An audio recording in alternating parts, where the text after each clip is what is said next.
Hey, what's up you guys? My name is Harman Virk and welcome to my first episode for my channel, Student Dr. Virk.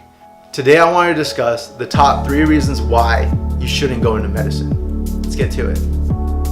So I believe that the first reason why you should not pursue medicine is if you're being pressured into it. Let's face it, if your parents are forcing you into it, your community, your society, you're feeling some sort of external pressure to validate someone else's opinion about you, whatever it is, don't pursue it.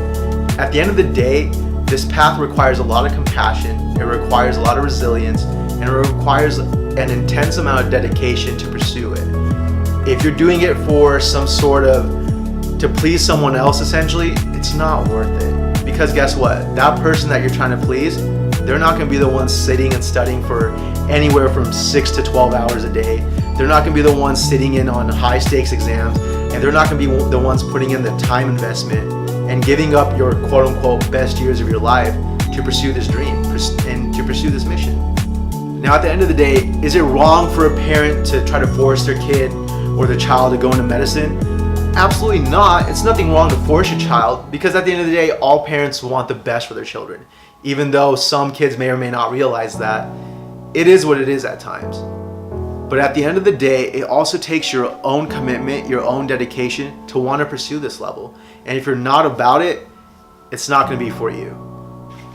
The reason I say that is because once you pretty much get entrenched in medical school, your life will revolve around medicine, at least for the first 2 years. You have board exams, you have classes that you need to take care of, you need to have a lot of extracurricular obligations, you need to get ready for residency applications, figure out what you want to do, figure out how you learn. There's so many components to this journey of trying to find out not only A, who you want to become as a physician, but B, who you want to become as a person. So once again, if you know for a fact you have any sort of hesitation of wanting to become a doctor, it's better to find out right now rather than waiting into a year, waiting 2 years into your training, 3, 4 years, whatever, waiting on until you get in later on in your training to figure out that, hey, this is not what I wanted and this is not what I felt would complete me. Number 2, the prestige.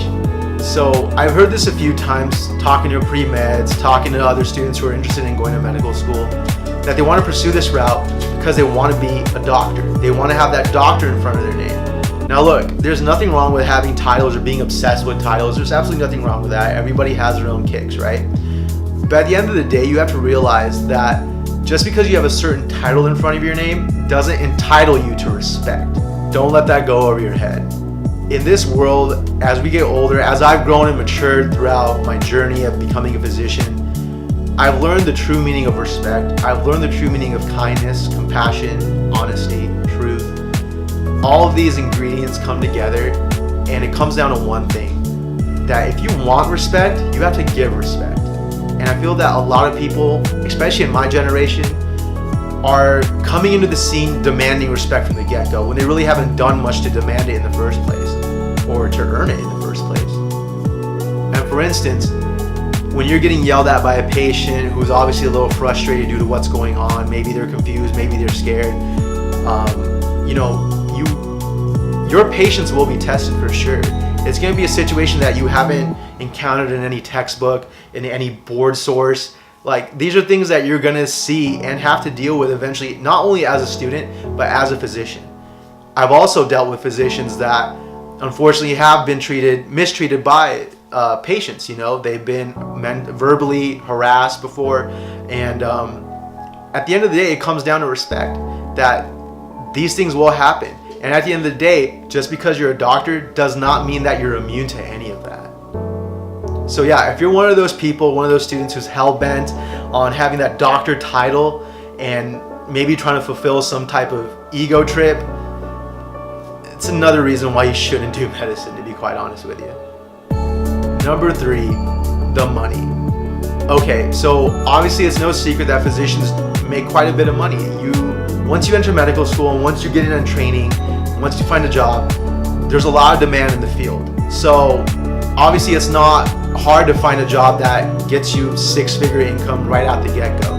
However, a lot of people don't realize the amount of investment that you put in, not in terms of your time, but also the money that you put in. Medical schools are not cheap. So for instance, when it comes to public, out-of-state tuition versus in-state versus private universities, your tuition can range anywhere from $36,000 to $60K plus per year. And that's not accounting for other costs such as your rent, such as your gas, such as your food, electric, utilities, pretty much your cost of living. That's just your tuition.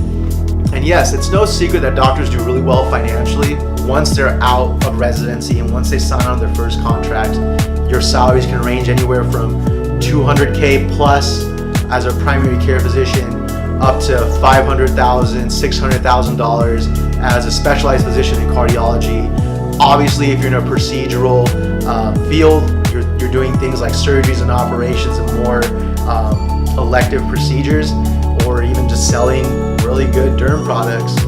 Shout out to all the dermatologists out there. You can make a lot of money. And I think that's where that business sense comes into. But at the end of the day, the best advice I ever got was actually from an electrophysiologist. This guy was very smart, very kind, very compassionate. And he told me straight up, he's like, look, man, it's a very long road and it's not worth it if you don't want to do it. And at the end of the day, I hope that you found this video really helpful. It's a really short video. I didn't want to bore you guys with details. And if you guys have any more ideas of any types of content that you want to see, go ahead and like, comment, subscribe. Thank you guys so much. Looking forward to talking to you guys next time.